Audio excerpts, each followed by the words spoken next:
Recently, Mercedes-Benz has gotten a lot of press for having the first level 3 autonomy in Germany and soon to be in parts of the United States. And while people who follow Tesla might say, wait a second, why is Tesla not in the lead for all of this? There are a lot of caveats to all of this, and I'm going to go through those things. But even more importantly, at the end, I'm going to talk about why this is actually really, really good news for Tesla itself. Let's take a look.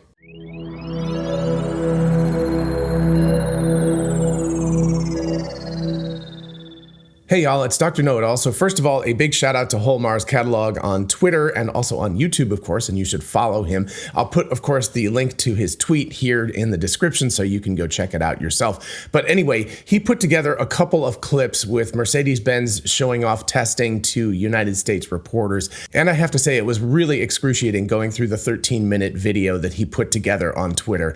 So I'm going to show some clips from this video, and then I'm going to talk about what exactly is going on. But my sort of overall take on Mercedes-Benz is, you know, the advertisements that you get for medical things in the United States, like drugs or something like that. And I think most of the world does it this way too. But you know how there'll be an ad that'll be like, get on Zyrtecon and you'll feel better. And then the whole rest of the ad is just all of the horrible things that could happen to you. You know, like you'll get IBS, you'll get shaking leg syndrome, you'll have uncontrollable laughter, you might go completely blind or die or something like that, right? They'll just have all of this stuff. But underneath it all, they'll be playing happy music and show pictures of happy people. And so you're like, it's okay. It doesn't matter if all these things happen, right?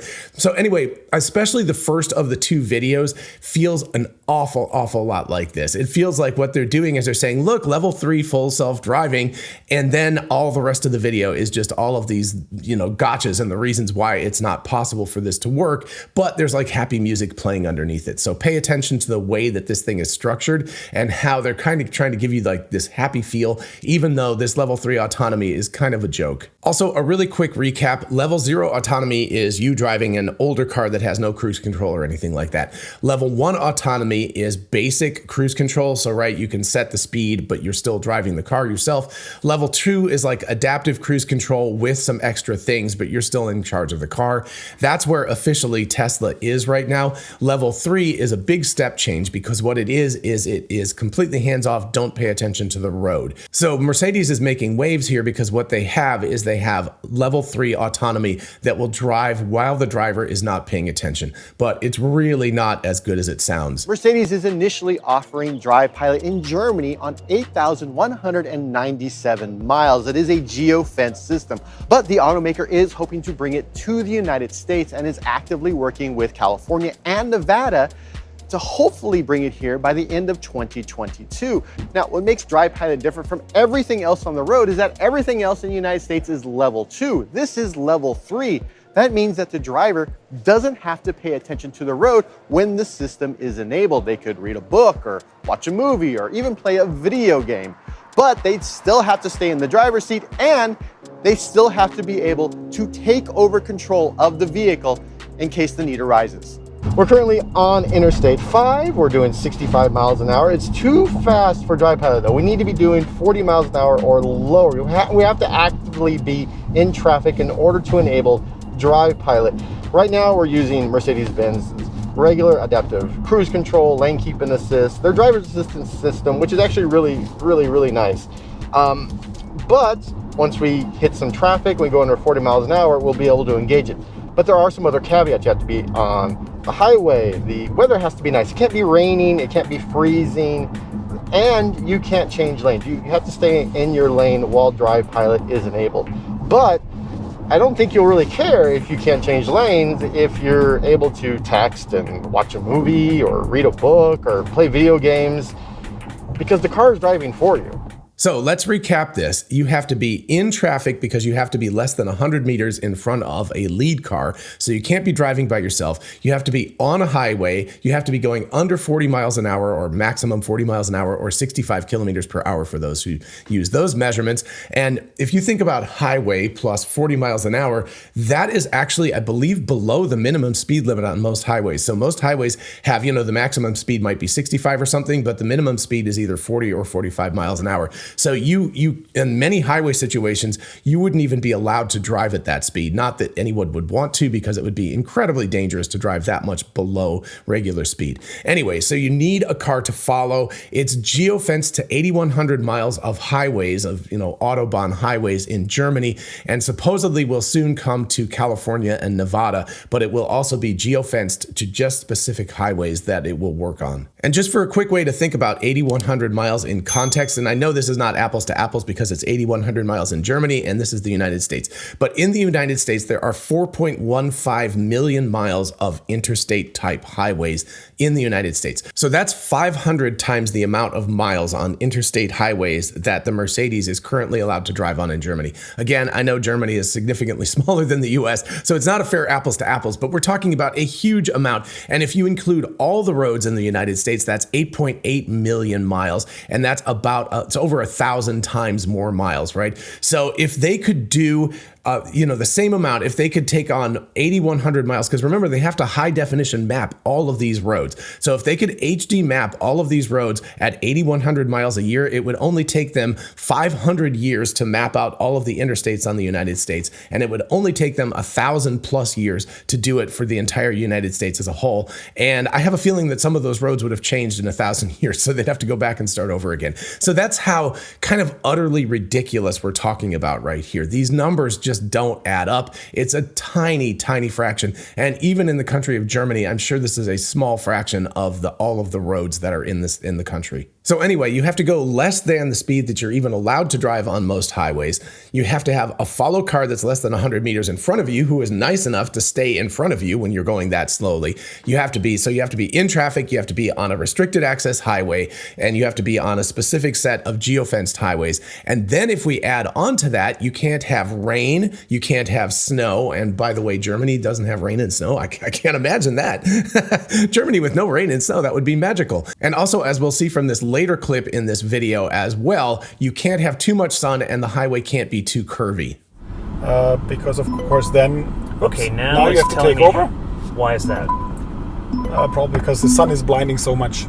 Okay. Drive pilot off, system currently unavailable. Yep. And now so we we've turned run a little. into a technical limitation, so Yep. I've turned a little bit. No, we have turned a little bit, and now you can turn it on again. There we go. There it is. Activating drive pilot. Yep. Could not be activated. Oh, Vehicle. because he's too... Got to So let me catch up. close up a little bit, because we need that lead So vehicle. how much distance do we need between the lead vehicle? It's about 100 meters. Okay, so now activating drive pilot, and now it's... And of course, this is a very back in the specific situation. You would not encounter that on a real highway. Yeah. The sloped curve. So... And also note from the first video clip that the person who's doing the review is not actually driving the car. They are on the I-5 in California, but the Mercedes engineer is the person who's actually behind the wheel. And I'm sure that's because it's a very, very controlled, restricted sort of situation. Now, there may be legal ramifications, and we'll talk about that in just a little bit, so it might be necessary, but I did think it was interesting that they weren't allowing the person doing the review to be behind the wheel of the car. And in the second set, where they actually are in Germany, this seems like a setup sort of situation. I don't believe that this is actually a public access highway that they're actually on at the moment, because the person doing the review says, oh, you're doing this to me. Oh, you're doing this to me. So it seems like what they've got is a bunch of cars around the vehicle to give a test scenario, including even the emergency vehicle that pulls up later on. And the funny part is that the person in front of him does a weird move at one point, and the car still requires disengagement just because the person slows down on the highway. What did people tell you? They told us we wanna get back time. This guy is crazy. Oh, And the car honked. and the car honked and told you better take control now. Okay. Okay, so the easiest way is press the button. Press the button. Yeah. So basically, like I said at the beginning, like those medical ads that have all of these side effects, there are so many exceptions. If you try to think about it, we drove back and forth to Atlanta for my birthday. And by the way, thank you to everybody who subscribed for my birthday. I really do appreciate it. I got a massive number of subscribers this weekend. So happy birthday and thank you very much. Anyway, but there are so many exceptions to this. We were driving to Atlanta. It was the weekend, but there's still always traffic in Atlanta, especially the part that goes through the middle of the city where it gets windy and everything. So there were spots where it actually did get down to like 40 miles per hour, but those moments are relatively rare unless you're just sitting in rush hour traffic, which, in that case, yeah, there are reasons why this could work. You could be sitting there for quite a while, but under normal circumstances, the traffic might slow down to under 40, but then it will speed up to 65 and then it will slow back down to 40. And that's sort of like fast, slow sort of speed thing causes the car to disengage from full self-driving, from level 3 full self-driving, autonomous driving, back to level 0. It skips directly from L3 to L0, and it requires you to take over until the traffic slows back down again. And people who've been in heavy traffic, a lot of times it's like that. You're like stop for a little while and going very slowly, and then you'll suddenly speed up to really fast, and then it'll slow back down again. So you'll have these situations, and every time it gets above 40 miles an hour, the car will force you to re-engage with the vehicle and drive again until it gets below 40 miles an hour. So even under those heavy traffic situations, it's still not the greatest solution in the world because it's not continuous, which means you're always having to pay attention to the road to some extent. And amusingly, in the first video, the person who's doing the review says, I don't think you'll care if you can't change lanes because the car is driving for you.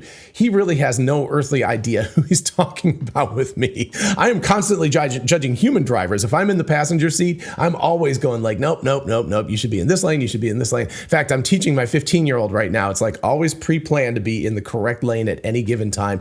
Be ready to switch, not in any kind of radical or stupid way, but just always to set yourself up for success so you can minimize things. And I was talking to Chris White just recently on his podcast, and it's actually really cool. You should definitely check that out if you haven't. Check out my Twitter tweet for the link to that. But anyway, he was like, have you been involved in any situations where the car has saved your life? And I was like, I don't think so, because I'm super hyper aware and always thinking about what's going on the road. So, people get mad at me because I'm so focused on the road that I just won't be paying attention to them. But anyway, I'm just saying, like, I'm just that kind of person. And so there may be a lot of people that don't care if they can't change lanes, but it would drive me absolutely crazy if the car didn't change lanes for itself under circumstance where it could be trapped in a lane with 100 cars. And then in the other lane, there's like all of this free space. I'd be like, why are you not in the lane with the free space? So anyway, I thought that was an amusing thing that the person said you won't care about not being able to change lanes if you don't have to pay attention to the car. I would. And then of course, if and when the car does disengage, you have about 10 seconds to do so. And there's an audible warning and a reason for the disengagement. It tells you why.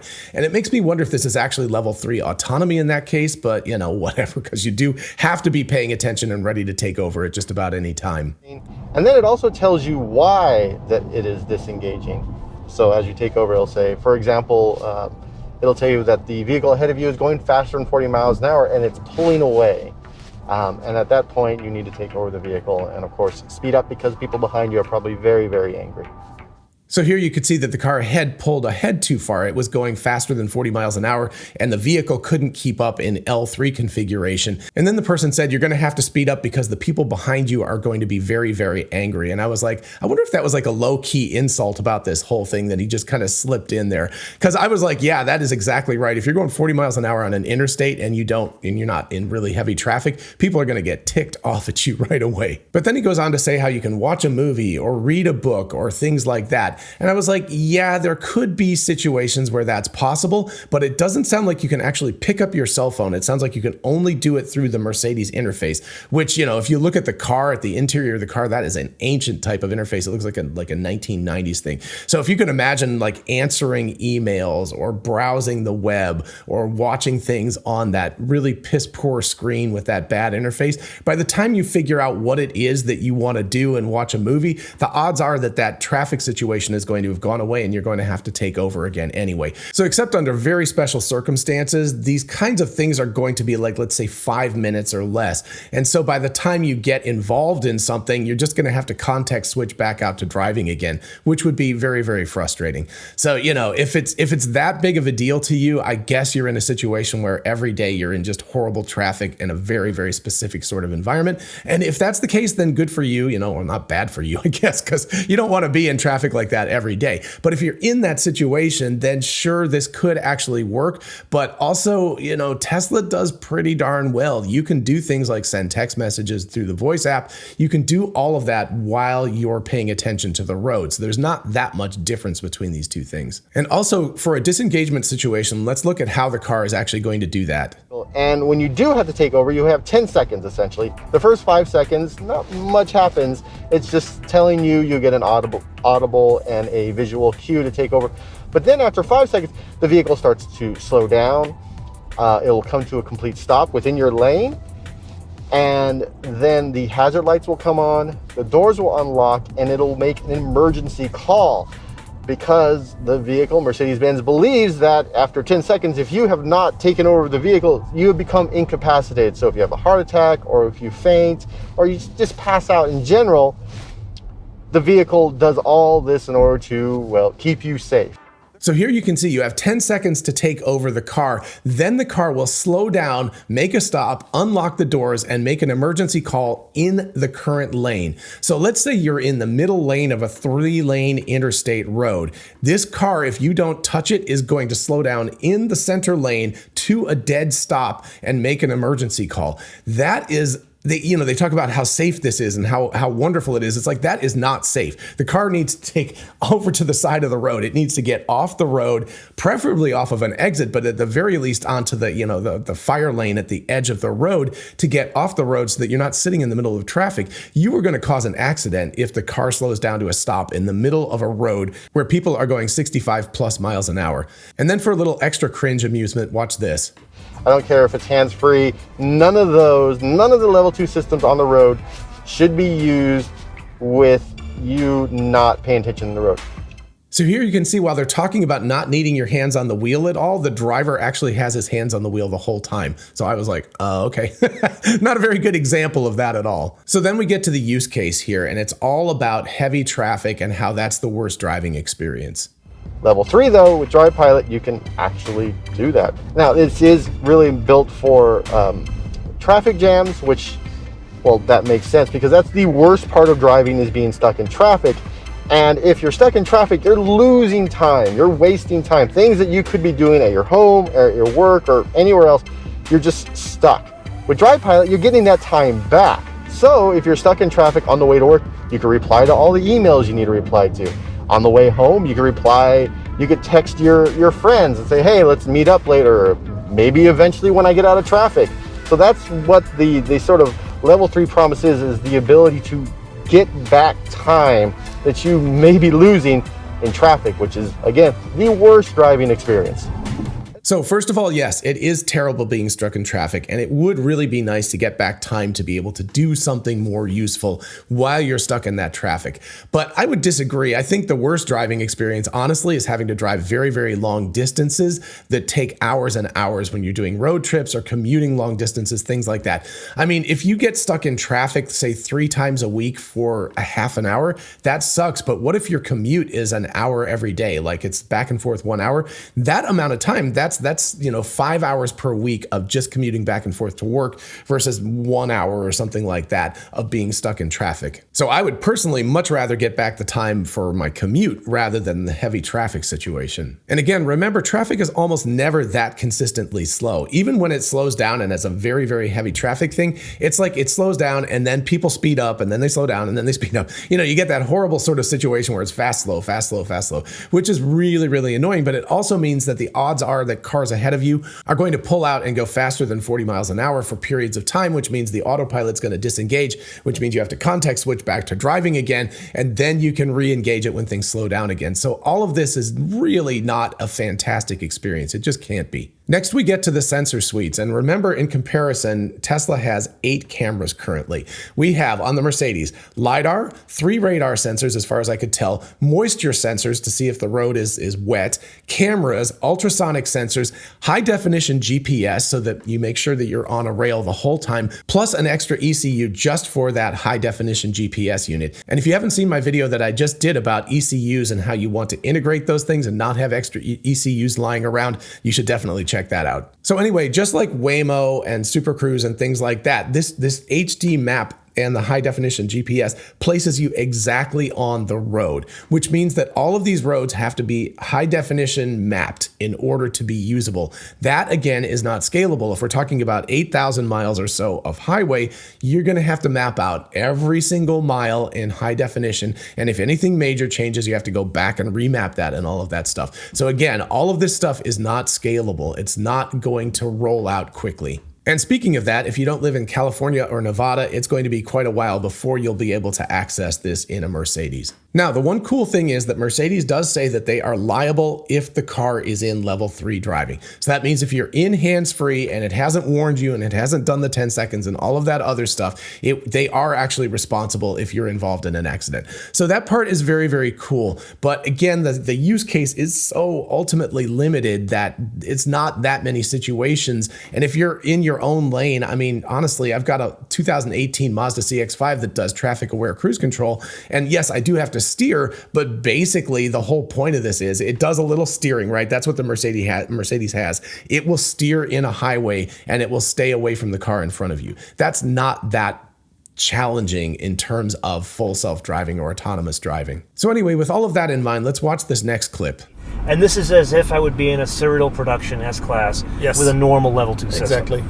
And for the avoidance of doubt, the only hardware difference inside the vehicle are these buttons on the steering wheel. Exactly. So now we're engaged, activating Drive Pilot, and now hands off the wheel. Yep, it tells you remain ready to take control. Okay. But the responsibility is with us now. So when we say the responsibility is with you, what's exactly happening between you and the government for that to happen?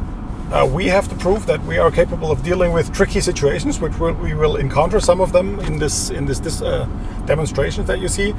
But the most important thing for you as a customer while driving in level 3 is you can do side activities legally. You can, for example, if you want, on the head unit, hit the home button, go to apps, and hit the browser. And if you want, you can open your own homepage, for example. You can do your emails. You can watch TV.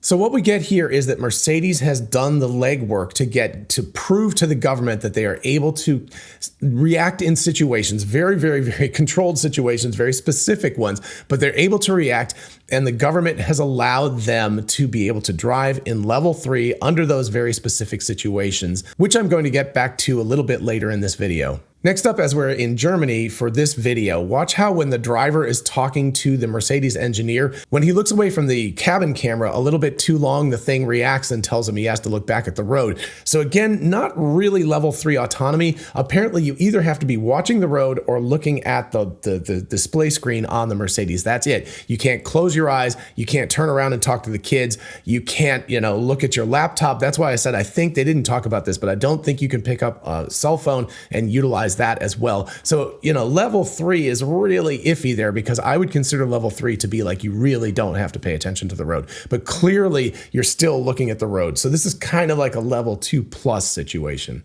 Now let me interject here. This is telling me there's an interrupt screen. Remain ready to take control of the vehicle. Got to press OK. Yep, exactly. How often does it do that? It does that when it doesn't see both of your eyes anymore. Is it a sunglasses thing, or is no? it It's just because you had turned turned to me too long. You have about 5 seconds to look to the back, to turn away, but we don't allow to close your eyes even. Do you have an issue with polarized sunglasses? No. It's made so you can look, of course, to the front and to your head unit here. And then in the second video from the clip, we get into some gotcha sort of situations. The first one is sun and people being too far away and the road being too curved. Because of course then... Okay, now you have to take over. Why is that? Probably because the sun is blinding so much. Okay. Drive Pilot off, system currently unavailable. Yep. And now so we've turned run into a technical limitation, so I've turned a little bit.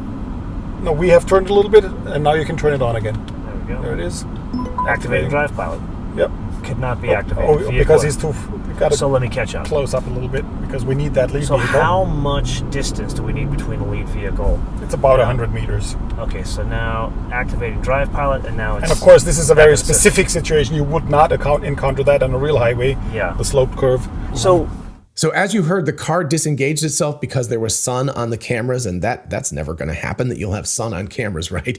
And also he couldn't re-engage because the highway itself was too sloped. In other words, the curb had a slope to it. It wasn't flat, so it couldn't re-engage. And then it was greater than 100 meters behind the lead car. So he couldn't do that. And remember, this is all, I believe, as far as I can tell, on a Mercedes highway test track. So this is their own internal situation. This is a thing. It's probably shared between many auto manufacturers, but still, this is kind of like a test highway that they've got, and they can't even functionally work on the test highway itself. And then finally, we get to emergency vehicles like police cars and things like that. You can see the emergency vehicle coming up on the side and what the car does. You've got something coming up here. You got a safety vehicle behind us. I don't know if you're trying to distract me on something here, but Okay. Oh, here it comes. Okay, you see we formed that emergency corridor, which is mandatory in Germany. Okay. There we go. Oh, what does he do? He hands over. Oh, to me. Yep. Got it. You And got the it? belt just And you tugged gotta at make me. exactly, because you never know why is he coming. Is something strange up there or whatever? Yeah. That's why we hand over in that situation. Other people might do strange things, so it's better you drive.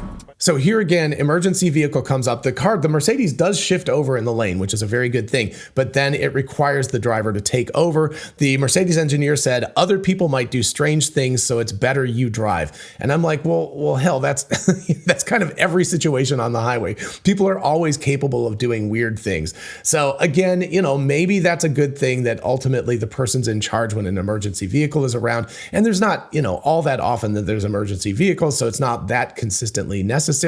But if you've been driving Tesla with its autonomous software already, the car does already, it slows down and it moves out of the way and it does the correct thing without you having to intervene. So there you go, watching this video and how excited they were about what is effectively about 5 to 6 years old technology that Tesla has had since maybe 2017 or 2018, probably more like 2018. But anyway, we're talking about 5 years that Tesla has had this tech, and actually more than that, and how excited everybody is and how it's such a big deal was really, really excruciating. But let's get back to the reason why this is such a good thing ultimately for Tesla. So first of all, Tesla doesn't pay money to advertisers, and they don't therefore get a lot of good press in this sort of arena. So it's not surprising that companies like Ford and GM and Mercedes get much, much better press than Tesla does. But for anybody who's driven in a Tesla with full self-driving, and if you haven't checked out my latest video about that, I just did a quick, thing. Anyway, it's definitely still beta software. It still makes mistakes,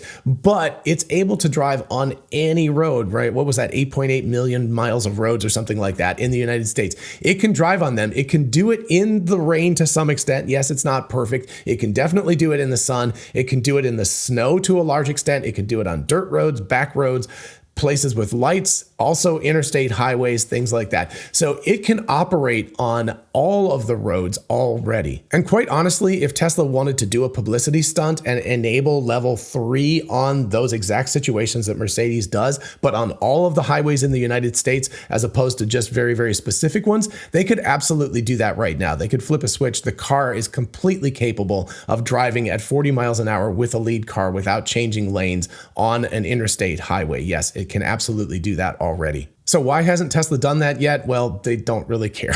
I mean, that's what it comes down to. If they were going after the publicity, they would have done something like this ages ago, and they would have gotten the kudos for doing it, but that's not really what they're after. They're after, full level 3 everywhere, basically, and then on to level 4 autonomy, where you really don't have to pay attention to the vehicle at all. So in the end, why is this really good for Tesla? Like I said in the title of the video, the reason why this is good for Tesla is it means that other people are doing the legwork, right? So Tesla has always had a bit of a contentious relationship with regulators, let's put it that way. And I think they're trying to do better now. But the contentiousness is that they're like, we're just going to do this stuff. And regulators are like, whoa, we don't know if that's a good thing or not. We're going to investigate and all of this kind of stuff. But, like regulatory bodies are relatively slow. So Tesla just keeps moving ahead. They're like, it's the same thing as when they were building the factory in Germany, and they were like, well, we don't really have any permanent permits at this point, but we're going to go ahead and build anyway and hope that the permits come. So that's kind of Tesla's strategy. They're a bit of a bull in a china shop. They just, plow forward and do all of this stuff. And the problem is it could become difficult for them to get regulatory approval. But what's happening with Mercedes and Ford and GM, etc., is that they are actually paving the way for how to get regulatory approval. And this is the really good news for Tesla, because what they're doing is they're saying, this is the steps that you need to take. Regulators are setting up a precedent where this is available. And they're like, yes, if you show us these things, you can use level 3, you can claim level 3 autonomy, hands off the wheel, not really paying attention to the road. You can claim it under these specific circumstances. And what that means is when Tesla is ready to flip that switch, and again, they can do it for anything. They could do it for just interstate highways. They could do it for just sunny weather. They could do it for just traffic jam sort of situations, whatever they want to do. I mean, I'm not saying that they are going to do that, but honestly, I think they should do that. They should actually, when they get version 11 of the software out and it's really working well, they should probably try to go for level 3 autonomy on highways, because the car is so good on the highways already. But anyway, when they want to do this for any given circumstance, they can then go to the regulators and say, we have the exact same set of data, and actually ours shows that is safer than Mercedes or something. And we will take liability for the vehicles when they're in level 3 autonomy for these specific circumstances. And the regulators will already have a precedent, and all of the groundwork that was done by Mercedes and other companies is going to grease the wheels. It's going to make all of this stuff go much more smoothly. And, the regulators won't be able to say like, well, for these guys, we're going to do it this way. For you, we're going to have a whole different standard. You can't really do that. I mean, that's the whole point of regulations. So if Mercedes, etc., have come up with a set of standards, and the government of whatever country it is has said, yeah, that's adequate, and Tesla can do the same thing, that means that they should be able to get regulatory approval relatively quickly. And again, remember that Tesla has way more data than any of these other companies. These other companies have not been collecting data as aggressively as Tesla has. So Tesla should have better data than all of these other companies, and they should be able to lay out the whole situation and go, look, this is going to work great. We've got the whole thing covered. We know what the statistics are. We will take liability control for this. And so therefore, they will be able to get this done much more quickly. So in the end, while these puff pieces about these other automakers and their supposed L3 autonomous driving under incredibly restrictive circumstances. And again, it looks like they actually do L3 under those very, very, very specific circumstances. As long as it's not sunny, there's no curves on the road, you're not driving more than 40 miles an hour on an interstate. You have to be, you have a car that's less than 100 meters in front of you. So basically just traffic jam. It's basically traffic jam L3. That's about it. But while these are puff pieces, and for anyone who's driven in a Tesla with its level 2.5 autonomy, it's just painful to watch how bad this stuff is. It's actually in the end really, really good for Tesla, because it should make the approval process happen much faster. And I, for one, can't wait for the time when I don't have to have my hands on the wheel or be paying attention to the road while I'm driving down the highway. That's going to be a great day. All right, I hope you enjoyed this video and found it fun and interesting and thought-provoking. If you did, please do like it. And of course, consider subscribing for more of this kind of content. If you didn't subscribe last time, you can still give me a belated birthday gift by subscribing. That would be nice. Thank you. As always, a huge shout out to my patrons on Patreon. Thank you all so much for your support. I truly do appreciate it. And of course, if you want to join the team, just check out the link in the description. And if you're interested in a whole bunch of really cool merch, check out our merch store. Link is in the description. We have TeslaBot t-shirts, the Tesla meme t-shirt, Success is a Possible Outcome, 4680 battery cells. All of that stuff is on t-shirts, mugs, tumblers, and on. So check it out. And finally, don't forget we are both Tesla and Amazon affiliates. If you look in the description, you can see how going shopping for a solar roof, a Powerwall, or anything on Amazon helps out the channel. In the meantime, I'll see you in the next one. Bye-bye.